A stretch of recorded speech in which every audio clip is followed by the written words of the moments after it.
नमस्कार मित्रों, मैं रविंद्र श्रीवास्तव एक बार पुनः इस वीडियो के माध्यम से आपके समक्ष कुछ तथ्यों को लेकर उपस्थित हुआ हूं। मित्रों, सोचा तो यह था कि नए वर्ष में नए वीडियो के साथ आपसे मुलाकात करूंगा, लेकिन विगत दिनों में कुछ ऐसी चीजें सामने आई हैं जिसका स्पष्टीकरण करना मेरे लिए आवश्यक हो गया था। सर्वप्रथम मैं आपको एक बात से पूरी तरह से स्पष्ट कर देना चाहता हूं कि ये जो दिमाग में एक भ्रांति फैलाई जा रही है कि हम नॉन कॉपरेशन में जा रहे हैं, तो एपेक्स बनाने में या एसोसिएशन ऑफ सोसाइटीज बनाने में नॉन कॉपरेशन जैसी कोई चीज नहीं। और इसी प्रावधान के अंतर्गत हमने ये प्रयास किया और हमारे लीगल एक्सपर्ट इसके बाद के वीडियो में आपसे इस बारे में डिटेल चर्चा करेंगे।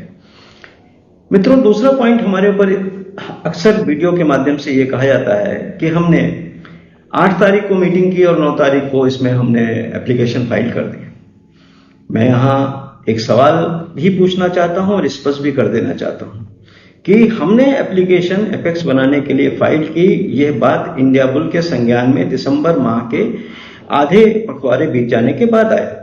और अगर हमारे मित्रों को इस बात का पूरा भरोसा है कि इंडिया बुल उस मीटिंग के बाद एपेक्स बनाने के लिए पूरी तरह से प्रयासरत था, तो इतना समय पर्याप्त था कि वो अपने एक भी एक्शन से ये कंफर्म करता कि वो उस बारे में गंभीर है। ऐसा कुछ भी नहीं हुआ।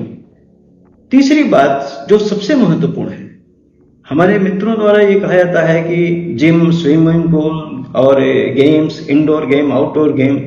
मेरा एक सवाल है, क्या एपेक्स इन्हीं सब चीजों के लिए सीमित है?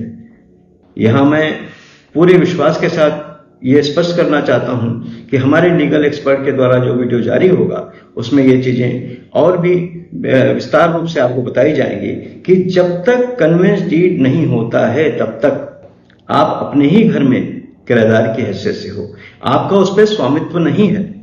और कन्वेंस डीड एक एपेक्स का महत्वपूर्ण पार्ट है और एपेक्स बना करके हम उस रास्ते पर बड़ी दृढ़ता से बढ़ेंगे और वो करेंगे।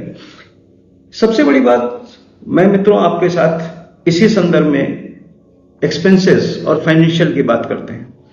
मेरा एक सवाल है कि ये कहा जाता है कि अगर हम एपेक्स बनाएंगे तो हमारे खर्चे ज्यादा आएंगे और अगर इंडिया बुल बनाएगा तो उसके खर्चे कम आएंगे।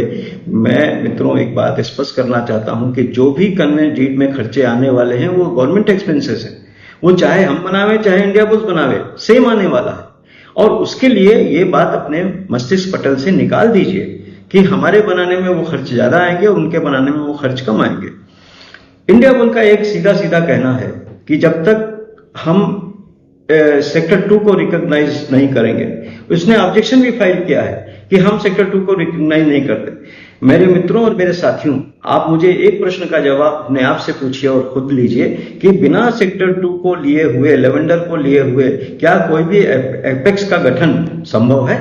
और अगर ये संभव भी है तो इंडिया बुल्स बायलॉज में ऐसे क्लॉजेस डाल सकता है कि जब तक उनके कुछ केसेस चल रहे हैं और मैटर सब जुडिस है तब तक हम उसको नहीं लेंगे।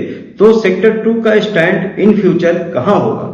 मैं इन्हीं शब्दों के साथ आपसे फिर एक बार विनती करता हूं कि ये समय है कि हम सब मिलकर एक ऐसा प्रभाव इंडिया बुल पे डालें कि वो मजबूरी में आकर हमारे टर्म्स एंड कंडीशन पर हमें एपेक्स के जो हमारे बनने के बाद हम उसके साथ डील कर सकें, ना कि हम एक दूसरे की आलोचना करते हुए आगे बढ़े।